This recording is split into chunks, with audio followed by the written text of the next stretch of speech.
नमस्कार, बहुत स्वागत हमारे इस खास कार्यक्रम में। सूर्य अपनी राशि को परिवर्तित कर रहे हैं और अब सूर्य 1 महीने के लिए मीन राशि में रहेंगे। ये जो 1 महीना है मीन राशि में जो सूर्य का भ्रमण है, ये कैसा रहेगा, इसका क्या प्रभाव हमारे आपके जीवन पर पड़ेगा, इसका बेहद सटीक विश्लेषण इस वीडियो में हम करेंगे। जब सूर्य बृहस्पति की राशि, यानी बृहस्पति की 2 राशियां होती हैं, एक धनु और एक मीन। जब बृहस्पति धनु राशि और मीन राशि में प्रवेश करते हैं तब ये वक्त होता है खर मास का। ये सब आप बहुत जगहों पे मल मास भी कहते हैं, वैसे इसको खर मास कहते हैं। इस समय पे कोई भी शुभ काम नहीं होते हैं, क्योंकि एक तरीके से इसको हम समझते हैं कि एक रेस्ट मोड होता है सूर्य का। धनु और मीन में जाके सूर्य जब होते हैं तो इस वक्त में कोई भी मांगलिक शुभ काम शादी विवाह आदि के काम नहीं होते हैं। ये 1 साल में 2 बार आता है। एक तो आता है 15 दिसंबर से 15 जनवरी में जब सूर्य धनु के होते हैं, और दूसरा आता है 15 मार्च से 15 अप्रैल तक। तो ये वक्त में अब बहुत सारे लोग देखिए इसी में नवरात्र का समय भी पड़ेगा। अभी जो मार्च में खरमास लग रहा है 14 तारीख के बाद 30 तारीख को नवरात्रि शुरू हो रहा है, तो इसमें बहुत सारे लोग सोचते हैं कि नवरात्र में तो कोई भी काम करने से बहुत शुभ होगा, भाई इसके लिए क्या मुहूर्त पूछना, क्या करना, चलो कर लो। बिल्कुल गलत बात है ये। नवरात्र का मतलब ये नहीं कि आप कुछ भी कर लेंगे और कोई भी मुहूर्त बिना पूछे कोई भी काम कर लेंगे। नो, नवरात्र का समय जो होता है वो साधना का समय है, पूजा का समय है, अपनी भक्ति का समय है। ये वो मुहूर्त नहीं होता है जिसमें आप कोई भी शुभ मांगलिक कार्य कर लें। तो 1 महीने तो नहीं ही होना चाहिए। जो खरमास का समय है 15 मार्च से 15 अप्रैल तक का समय, इसमें नहीं ही होना चाहिए। बहरहाल ये तो आपको हमने अब समझाया। अब एक जर्नल जो सूर्य मीन राशि में होने से प्रभाव डालेंगे हमारे आपके जीवन पर, इसको समझेंगे। सूर्य जो है 14 मार्च को 6:50 शाम में ये चले जाएंगे, मीन राशि में चले जाएंगे, और यहाँ पर ये रहेंगे 14 अप्रैल तक सुबह 3:21 तक। तो अगर खरमास का समय अगर हम देखें तो 14 मार्च 6:50 शाम से लेकर 14 अप्रैल 3:21 सुबह तक रहने वाला है। अब सूर्य की इस जो ट्रांजिट है इसमें 2 व्यवस्थाएं रहेंगी। एक तो सूर्य शनि की युति से निकल रहे हैं, कुंभ राशि में अभी तक चल रहे थे। मीन से जो पहली राशि होती है वो कुंभ होती है, उसमें शनि के साथ युति किए थे। अब वहां से निकलकर मीन में जा रहे हैं। तो मीन में कौन पहले से बैठा हुआ है? राहु। तो ये 1 महीने सूर्य राहु का ग्रहण दोष मीन राशि में चलेगा। तो इसका क्या पूरा प्रभाव है इसको मैं आपको समझाता हूं। इसको आप अपनी लग्न राशि या चंद्रमा की राशि पर समझिएगा तो बेहद सटीक अनुभव करेंगे। जो लोग हमारा राशिफल देखते हैं उसका कमेंट में वो बताते भी हैं और उसका अनुभव भी वो करते हैं कि हाँ बिल्कुल ऐसा होता है। बहरहाल आइए सबसे पहले मेष राशि की बात हम करते हैं। मेष राशि वालों के लिए सूर्य 12वें घर से गोचर करेंगे राहु के साथ। ये गोचर अच्छा नहीं होगा, बिल्कुल अच्छा नहीं होगा, क्योंकि जब 12वें घर में सूर्य जाएंगे और राहु के साथ जाएंगे, वैसे भी मेष राशि के लिए कारक ग्रह सूर्य होते हैं और मेष राशि का मालिक मंगल भी पीड़ित चल रहा है। वैसे भी आपका समय जो है मेष राशि वालों का समय टफ है। और ये सब आप बहुत सारे रील भी वगैरह देख रहे होंगे कि अब 7:30 शुरू होने वाली है, तमाम चीज़ें। तो मेष राशि वालों का समय लगभग जून तक तो डिस्टर्ब है ही है, स्ट्रगलिंग है ही है। अभी 1 महीने जो सूर्य का गोचर है ये भी गड़बड़ रहेगा। इसमें क्या होगा कि जब 12वें घर में सूर्य राहु का ग्रहण होगा तो ऐसे में एक तो आपकी रात की नींद डिस्टर्ब होने लगेगी, दूसरा आपके इस 1 महीने में कम से कम 3 से 4 बार आप सिर दर्द, माइग्रेन, हेडेक का सामना करेंगे। इस 3 से 4 दिनों में, मतलब महीने में 3 से 4 बार आप पेट को लेकर परेशान होंगे। चाहे पेट कड़ा होगा, पेट में कोई जलन होगी, पेट खराब होगा, इस तरीके की स्थितियां आप अवश्य देखेंगे, इसमें कोई 2 राय नहीं है। संतान से जुड़े चिंताएं भी इस महीने आपको देखने को मिलेंगी। जो मेष राशि वाले बच्चे जो एजुकेशन कर रहे हैं या अभी पढ़ाई के उसमें हैं, तो उनके लिए भी ये 1 महीना अच्छा नहीं रहने वाला है, परेशानी वाला रहने वाला है। तो मेष राशि वालों के लिए जो सूर्य का गोचर है 1 महीने का, ये अच्छा नज़र नहीं आता है, गड़बड़ नज़र आता है। इसके लिए उपाय जरूर आप करके चले, हमारा निवेदन है, क्योंकि आपकी राशि का मालिक मंगल भी खराब है, सूर्य भी खराब है। तो ऐसे में उपाय आपको क्या करना चाहिए? एक तो हर मंगलवार शनिवार हनुमान मंदिर जाएं, दूसरा, भगवान सूर्य को जल गायत्री मंत्र का जाप प्रतिदिन करें। ये बहुत जरूरी है मेष राशि वालों के लिए, क्योंकि समय आपका अच्छा नहीं है। वृषभ राशि की बात करें तो सूर्य 11वें घर से गोचर करेंगे, ये कुछ हद तक ठीक है। लाभ स्थान में सूर्य का गोचर होगा तो सुख बढ़ेगा, धन आएगा, लाभ बढ़ेगा, आपकी इच्छा पूर्ति होगी, काम बनेंगे, लाभ है। तो वृषभ राशि वालों के लिए सूर्य का यह गोचर बढ़िया है, मुझे गड़बड़ नजर नहीं आता है, क्योंकि चतुर्थेश लाभ भाव में जा रहा है, ठीक है। हाँ, राहु के साथ युति करके बैठा हुआ है, तो निवेश वगैरह करते समय आप थोड़ा सा सावधानी रखिएगा। किसी तरीके से गवर्नमेंट सरकारी किसी काम में अगर कोई आप पैसे का लेन देन कोई कर रहे हैं, कुछ फाइन भर रहे हैं या कुछ ऐसी स्थिति है, बिल किसी चीज़ का दे रहे हैं, तो थोड़ा सावधानी यहाँ पे रखना है आपको। दूसरी, भाई बहनों से, आपके कोई बड़े भाई हैं, पटीदार हैं, उनसे संबंध इस 1 महीने में बिगड़ सकते हैं। वैसे जर्नल अगर हम बोले वृषभ राशि वालों के लिए ये गोचर ठीक है, बढ़िया है। माता के स्वास्थ्य का थोड़ा ख्याल रख के चलेंगे तो लगभग चीज़ें ठीक रहेंगी, फायदा ही है, नुकसान लगभग नहीं है। उपाय क्या किया जाए वृषभ राशि वालों के लिए? हफ्ते में एक बार गौशाला में गायों को भोजन जरूर दे दिया करिए, जो भी गायों के लिए होता है, गुड़ दे दीजिए, रोटी दे दीजिए, चारे की व्यवस्था कर दीजिए, ये आपकी तरफ से हो जाना चाहिए। अगर वृषभ लगन है या वृषभ राशि है, अवश्य फायदा मिलेगा। मिथुन राशि की बात, जैसे अभी मैंने मेष की बात बताई, वैसे मिथुन की भी बात अगर करें तो मिथुन राशि वालों के लिए भी समय थोड़ा सा अप्स डाउन वाला है, क्योंकि आपकी ही राशि में जो है मंगल का गोचर है, षष्ठेश रोग भाव का मालिक होकर, और सूर्य का गोचर आपके 10वें घर से होने वाला है, 10वें भाव से। अब मिथुन की बात करें तो सूर्य का जो काम है आपके लिए वो 3rd हाउस से है, 3रे भाव से है, और 3रे भाव का मालिक 10वें भाव में जाके चला गया, तो कुछ चीज़ें यहाँ पे अच्छी होंगी। एक तो करियर से रिलेटेड कुछ अपॉर्चुनिटी इस 1 महीने में जरूर मिलेगी आपको। दूसरा, आपको कोई ना कोई क्रेडिट, कुछ पहले आपने पास्ट में कोई काम किया है, अपने काम कुछ भी आपने करियर में कुछ किया है या कोई निवेश किया है, कहीं भी कुछ किया है, तो इस 1 महीने में फायदा मिलने के योग नजर आते हैं। इसके अलावा यहाँ पे पिता के साथ मतभेद, पिता के साथ संबंधों में खटास होती नजर आ रही है। आपके उच्च अधिकारी बॉस से थोड़ा सा डिस्टर्ब नजर आ रहा है। काम को लेकर आपकी भाग दौड़ इस महीने देखने को मिल रही है, लगभग चीजें सामान्य है। इसके अलावा कोई विशेष चिंता करने की बात सूर्य के द्वारा मिथुन राशि के लिए भी नहीं है।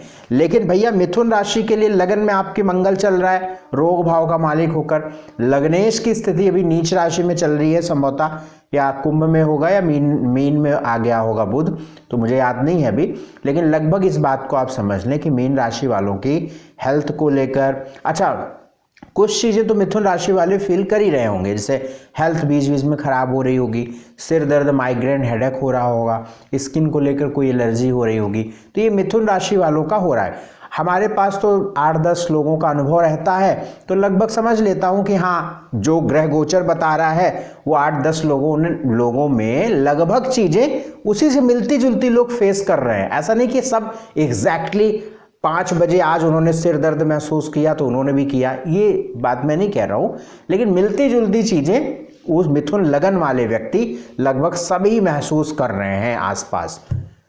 तो ध्यान रखिए, उपाय हम आपको बता देते हैं। भगवान सूर्य को जल गायत्री मंत्र का जप करते रहें आप, ओम गंगणपतये नमः या ओम बुम बुधाय नमः, इस मंत्र का जप प्रतिदिन करें आप। कर्क की बात करें, अब कर्क को भी समझें। अगर कर्क राशि वालों के लिए सूर्य 9वें भाव से गोचर कर रहे हैं, 2य भाव के मालिक होते हैं। कर्क राशि वालों के लिए सूर्य का जो गोचर है वो अवश्य फायदेमंद है, क्योंकि अष्टम से सूर्य निकल रहे हैं, द्वितीयेश होकर 8वें भाव में अगर हम पिछला 1 महीने आपका देखें, बड़ी ईमानदारी से मैं बता रहा हूं, अब आप सुनिए क्या हुआ होगा। पिछले 1 महीनों में कर्क राशि वालों को बेमतलब के टेंशन आया होगा, पारिवारिक चिंताएं परेशान की होंगी, काम को लेकर, करियर को लेकर बहुत तनाव आप देख रहे हैं। हमारे पास फिर से मैं बता रहा हूँ 8-10 लोगों का, हर राशियों का अनुभव रहता है बराबर, क्योंकि ऐसे क्लाइंट हमारी बातचीत चलती रहती है, आसपास के लोग हैं, तो लगभग चूंकि ग्रह गोचर भी वैसा ही बोल रहा है तो मैं वो क्रॉस चेक करता हूँ तो सब वही बोलते हैं। लगभग सभी लोग ये महसूस कर रहे होंगे कि कर्क राशि वाले लोगों का करियर डिस्टर्ब होगा ही होगा। कर्क लगन जिनकी है उनके करियर में परेशानी अवश्य है, यही ज्योतिष की ताकत है। आप सब कहते हैं ना कि ग्रहों का प्रभाव एक जैसा, बिल्कुल एक जैसा ही मैं बता रहा हूं। जितने भी कर्क लगन के लोग हैं, कोई ज्यादा कोई कम, ये डिपेंड करता है कि जिसकी दशा कौन सी चल रही है, आपकी दशा कौन सी है ना। किसी की दशा पॉजिटिव है तो उसे कम प्रभाव पड़ रहा है, किसी की दशा मार्केस की है तो उसे ज्यादा प्रभाव पड़ रहा है, किसी का मंगल अच्छा है तो उसे कम प्रभाव पड़ रहा है, किसी का मंगल बहुत खराब है तो वो तो झेल ही रहा है इस समय। तो कहने का मतलब है करियर डिस्टर्ब है आपका, परिवार की तरफ चिंताएं हैं आपकी, पाँव में तकलीफ, पेट में तकलीफ, कमर में तकलीफ, हड्डियों से संबंधित परेशानियां आपको पिछले 1 महीनों में हुई होंगी या अगले 15 दिनों में भी आंखों वगैरह को लेकर आपको थोड़ा ध्यान रख के चलना चाहिए। लेकिन सूर्य का जो गोचर है, चूंकि मैं सूर्य की बात कर रहा हूं, ये पॉजिटिव है भाई, ये निश्चित पॉजिटिव है। एक तो आपकी करियर में भी एक आपको चिंता कम करेगा, खत्म नहीं करेगा। 7 जून तक तो आप झेलते रहेंगे, 14 अप्रैल के बाद थोड़ा लाभ मिलेगा। 7 जून तक तो करियर डिस्टर्ब रहेगा, पिता की तरफ से चिंताएं रहेंगी आपको, मान सम्मान की चिंताएं रहेंगी आपको, परिवार की चिंताएं रहेंगी, स्वास्थ्य को लेकर चिंता है। लेकिन सूर्य कहीं ना कहीं आपको एक पॉजिटिविटी की तरफ हेल्प करेंगे, भाग्यवश आपका सपोर्ट देंगे और थोड़ा राहत अगले 1 महीनों में अवश्य मिलेगी। यानी मीन का सूर्य पॉजिटिविटी आपको अवश्य देगा, कहीं कोई संदेह नहीं है भाई। द्वितीय अष्टम में चल रहा था शनि के साथ, अब निकल के भाग्य में जा रहा है तो बढ़िया है, पॉजिटिव है। कर्क लगन कर्क राशि वालों के लिए भगवान शिव की उपासना आपको करते रहना चाहिए। सिंह की बात करें, लियो की, सूर्य 8वें घर में जा रहे हैं, बिल्कुल ठीक नहीं है। बड़ा सिंपल सा सिस्टम है, लग्नेश 6ठे 8वें 12वें में जाता है तो खराब हो जाता है। तो सिंह राशि वालों के लिए 8वें भाव में सूर्य का गोचर अच्छा नहीं है। सिर दर्द, हेडेक, माइग्रेन, झंझट, ऑब्स्टिकल्स, विवाद, ये सब आप देखेंगे भी 1 महीने। हेल्थ का बहुत ध्यान रखें, खासतौर से अपने पाँव, पीठ, कमर, पेट, इन सब का, सिर का बड़ा ध्यान रखें। इस समय पे बहुत डल महसूस करेंगे और प्रतिष्ठा भी आपको बहुत अच्छी नहीं मिलेगी। बहुत मेहनत के बाद ही आपको सफलता मिलेगी, इस बात का ध्यान आप रख के चलें। लेकिन 1 महीने के बाद जब सूर्य मेष राशि में जाएंगे 14 अप्रैल के बाद, तो आपके लिए बेहतरीन समय शुरू होगा। लगभग 4 महीनों के लिए आप शानदार, मतलब ये मान के लिए चलिए अप्रैल से लेकर जुलाई अगस्त तक आप अच्छा अनुभव करेंगे। जुलाई तक अच्छा शानदार रहेगा समय और उसमें आप आगे बढ़ते जाएंगे। फिर उधर मंगल का सपोर्ट भी बढ़े मिलेगा, तो सिंह राशि वालों के लिए थोड़ा सा ठीक टाइम आ जाएगा। लेकिन इसी दौरान ढैया भी आएगी, इसके लिए मैं बहुत विशेष वीडियो शनि का राशि परिवर्तन बताऊंगा यूट्यूब पर, आप उसे देखिएगा। बहरहाल सूर्य का गोचर जो है वो फिलहाल 1 महीनों के लिए अच्छा नहीं है। सिंह राशि वालों के लिए ध्यान रखिए। उपाय हम आपको बता देते हैं, भगवान सूर्य को जल, गायत्री मंत्र का जप रोज करिए आप, नॉनवेज वादी मत खाइएगा। कन्या राशि की बात करें तो सूर्य 7वें घर से गोचर हो रहा है कन्या राशि वालों के लिए। कन्या राशि वालों के लिए भी सूर्य कोई अहम ग्रह नहीं होते हैं, लेकिन अगर हम सूर्य के मीन राशि में गोचर करने की बात करें तो ये आपके लिए ठीक है। मतलब कुंभ राशि में जो गोचर था पिछले 1 महीने, उससे ठीक है। आपकी दिनचर्या थोड़ी ठीक हो जाएगी, नींद वगैरह ठीक हो जाएगी, पार्टनरशिप बेटर हो जाएगी, मैरिटल लाइफ में ईगो रहेगा अभी भी, खर्च आपके होते रहेंगे, ठीक है। ये सारी चीज़ें कन्या राशि वालों के लिए चलती रहेंगी, लेकिन पहले से सकारात्मक है तो ठीक है। कन्या राशि वालों के लिए भी ठीक है, पहले से पॉजिटिव है। तो सूर्य से संबंधित जो गोचर है कन्या राशि वालों के लिए नुकसानदायक नहीं है। कन्या राशि वालों के लिए मंगल आदि का गोचर जो चल रहा है वो थोड़ा डिस्टर्बिंग है, उससे ध्यान रख के चलना है। कन्या राशि वालों के लिए उपाय क्या करना है, भगवान सूर्य को जल प्रतिदिन देना है, गायत्री मंत्र का जप करना है। तुला की बात करें तो 6ठे घर से सूर्य का गोचर होने वाला है। तुला राशि वालों के लाभ भाव के मालिक सूर्य होते हैं और 6ठा घर रोग ऋण शत्रु का होता है। तो तुला राशि वालों के लिए सूर्य का गोचर बुरा है।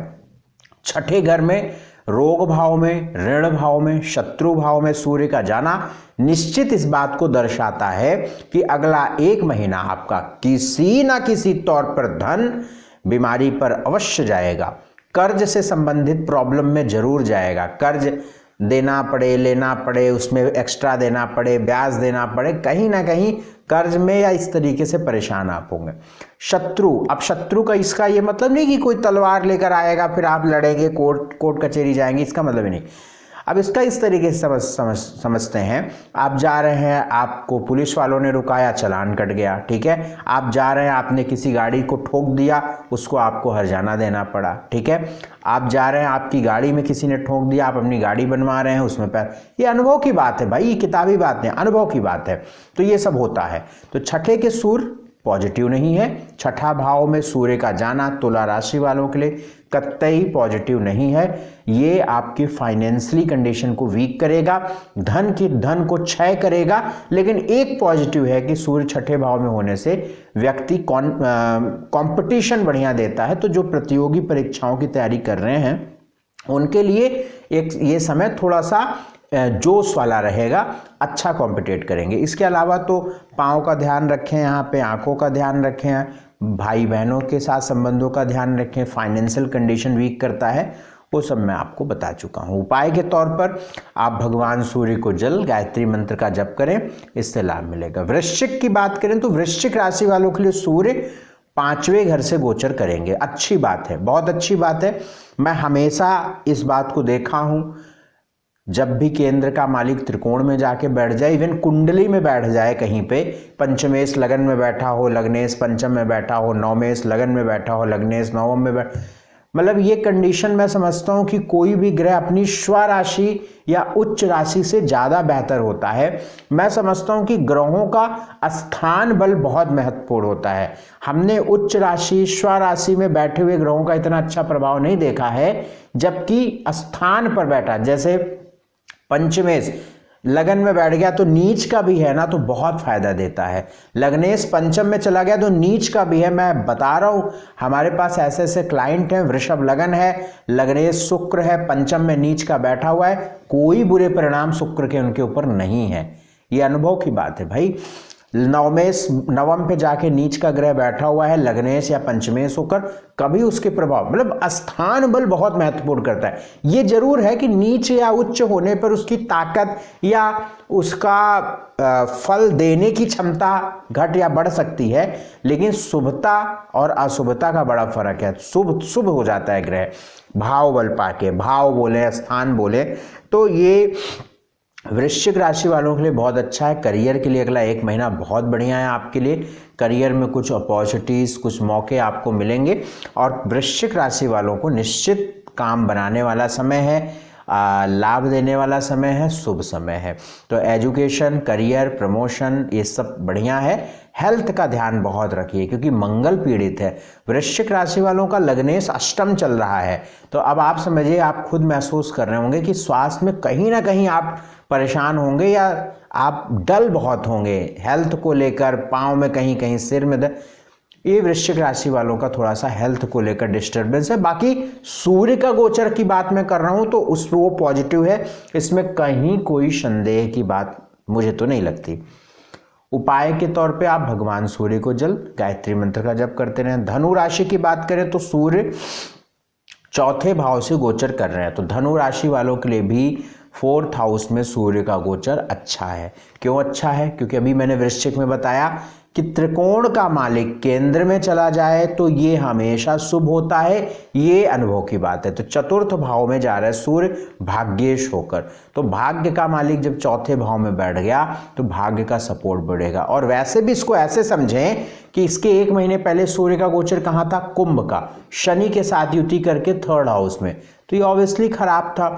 अब सूर्य 4th भाव में चले गए तो भाग्य का साथ मिलेगा। अब सूर्य 4थे घर में बैठेंगे तो सूर्य की दृष्टि 10वें भाव में जाएगी, तो करियर को लेकर बेहतर सुख बढ़ेगा, प्रॉपर्टी भूमि के लिए योग बन जाते हैं। तो यहाँ पे सब चीज ठीक है, बस माता के स्वास्थ्य का थोड़ा ख्याल रख के चलना चाहिए। बाकी सूर्य का गोचर की अगर बात करें तो धनु राशि वालों के लिए भी शुभ है। तो इसके लिए उपाय आप क्या करें? ओम ब्रह्म बृहस्पतये नमः, इस मंत्र का आप प्रतिदिन 108 बार जाप कर लिया करें। सूर्य भगवान को जल देकर गायत्री मंत्र का जप कर लिया करें तो बहुत लाभ मिलेगा। मकर की बात करें, मकर राशि वालों के लिए जो सूर्य का गोचर है वो 3rd हाउस से है, 3रे घर से है। देखिए, एक तो मकर राशि वालों के लिए सूर्य का विशेष कुछ लाभ देने वाला संबंध बनता नहीं है, ठीक है। और तीसरे भाव में जा रहा है, तो तीसरे भाव से भी हमारा जो जीवन की जो महत्वपूर्ण चीजें हैं जो चलती हैं, उसमें थर्ड हाउस का कोई विशेष बड़ा रोल नहीं है। हमारा जीवन किस चीज से चलता है? सबसे पहला तो धन से चलता है, दूसरा स्वास्थ्य से चलता है, तीसरा संबंधों से चलता है ना। तो इन सब का विशेष करियर से चलता है, तो इन सब का विशेष संबंध थर्ड हाउस से नहीं होता है। लेकिन अष्टमेय स्थिति भाव में जा रहा है, तो यहाँ पे व्यक्ति एफर्ट अच्छा करता है, यात्राएं हो जाती हैं, लेकिन यहाँ पे कंधों का बड़ा ध्यान रखिए, स्वास्थ्य का ध्यान रखिए। तो ये सामान्य गोचर है, कोई मकर राशि वालों को चिंता करने की आवश्यकता नहीं है। उपाय के तौर पर आप लाल फल का दान अगर आप किसी बुजुर्ग व्यक्ति को हर रविवार को दोपहर में कर दें तो लाभ मिलेगा। आपने आधा किलो सेब, 1 किलो सेब खरीदा, बुजुर्ग व्यक्ति बैठे हुए हैं, एक एक फल दे दिया, तत्क्षण फल मिलता है, तत्क्षण लाभ मिलता है। आप एक माणिक पहनेंगे, आपको 2, 2.5, 3 महीने इंतजार करना पड़ेगा, आप 100 रुपए का फल ले लेंगे और दान करेंगे, उसी दिन लाभ मिलता है। ये एनर्जी की बात है ना, उसी दिन फल मिलता है, तो आप ये करें। कुंभ राशि वालों की बात करें, एक्वेरियस की बात करें, तो सूर्य द्वितीय भाव में जा रहे हैं सप्तमेश होकर। तो कुंभ राशि वालों के लिए भी ये गोचर बहुत अच्छा नहीं है, क्योंकि दूसरे घर में गोचर हो रहा है, अपने से अष्टम, मैरिटल लाइफ के लिए थोड़ा डिस्टर्ब करता है, परिवार की तरफ से चिंताएं देता है, भाषा खराब करता है, ईगो देता है और भाषा वाणी की वजह से नुकसान होता है। तो आप पैसे के लेन देन में थोड़ा सा ध्यान रखिए, पार्टनरशिप का विशेष ध्यान रखिए, पार्टनरशिप में थोड़ा ध्यान रखिए, आंख गला का बड़ा ध्यान रखिए। कुंभ राशि वालों के लिए भी सूर्य का गोचर किसी तौर पर विशेष फायदा देता नजर नहीं आता है। इसके लिए एक उपाय हम आपको बता देते हैं। यहाँ पे आप घर के आसपास जो डॉग्स घूमते हैं उनको जरूर फीड आप करा दिया करें, इससे लाभ मिलेगा। मीन राशि की बात करें, पाइसेस की बात करें, तो सूर्य आपके लग्न में आ रहे हैं, आपकी राशि में बोले या आपके लगन में आ रहे हैं। अगर हम मीन राशि की कुंडली को ड्रॉ करते हैं तो सूर्य की जो राशि पड़ती है वो छठे घर में पड़ती है, सिंह। सिंह का मालिक सूर्य होता है, तो सिंह राशि का मालिक सूर्य छठे घर, यानी सूर्य का संबंध कहाँ का है, सूर्य का घर कहाँ है, छठे घर में। छठा घर किस चीज का है? रोग का, ऋण का और शत्रुओं का। तो जब सूर्य को रोग का इलाका, शत्रु का इलाका और ऋण का इलाका दिया गया है और वो सूर्य जाके आपके लग्न में बैठ गया। लग्न क्या है? हमारी वाइटैलिटी है, प्राण शक्ति है, थॉट प्रोसेस है, ब्रेन है। तो ये अच्छा नहीं होता है। ऊपर से राहु के साथ है, तो जब तक 1 महीने तक सूर्य यहाँ पे रहेंगे आप खुद अनुभव करेंगे कि आपकी आंख में जलन हो रही है, सिर दर्द हो रहा है, माइग्रेन हो रहा है, हेडेक हो रहा है, हेल्थ खराब हो रही है, आप अति उत्साही या बहुत ज़्यादा ओवर कॉन्फिडेंट होकर काम खराब कर रहे हैं, बहुत ज़्यादा बोल दे रहे हैं, या कहीं ना कहीं ये आपके संबंधों को भी खटास पे बना रहा है या रोग ऋण शत्रु की वजह से नुकसान हो रहा है। तो सूर्य का यह गोचर ठीक नहीं है। अगला 1 महीना छठे घर का मालिक आपके राशि में होने का मतलब ये खराब है। हाँ, इसमें अब बॉस आप सब जानते हैं, बहुत सारे लोग बोलेंगे कि आपकी राशि में बैठा हुआ है तो आप कॉन्फिडेंट रहेंगे। बिल्कुल, सूर्य का काम है कॉन्फिडेंस देना राशि, लेकिन कॉन्फिडेंस पॉजिटिव वे में हो तो ठीक है। ओवर कॉन्फिडेंट हो जाएगा, भाई कॉन्फिडेंस है कि मैं 80 स्पीड पर कार ड्राइव करूंगा, ठीक है। अब ये ओवर कॉन्फिडेंट हो जाए कि हम 110 पर करेंगे, तो आप कहाँ पहुंचेंगे आप बताइए। भाई आप कॉन्फिडेंस है कि आप 80 पर ड्राइव करेंगे आप अपनी कार, लेकिन अब ये सूर्य ओवर कॉन्फिडेंट करेगा कि 110 पे करेंगे, मैं कर लूंगा, ये ओवर कॉन्फिडेंस हो गया ना। फिर आपकी कहानी क्या होगी? तो वही वाली बात हो गई ना। तो यहाँ पे सूर्य डिस्टर्ब करेगा। उपाय अवश्य करिए। उपाय क्या करना है? भगवान सूर्य को जल गायत्री मंत्र का जप करते रहें, नॉनवेज मत खाएं, गौशाला में कुछ गायों को भोजन देते रहें, इससे आपको लाभ मिलेगा। तो ये है मेष से मीन तक की बात। बहुत अच्छे तरीके से मैंने बताया कि ये जो सूर्य का गोचर है ये क्या करने वाला है। अगर अपनी कुंडली दिखानी है तो स्क्रीन पर नंबर है, इन नंबरों पर संपर्क करिएगा। धन्यवाद, नमस्कार।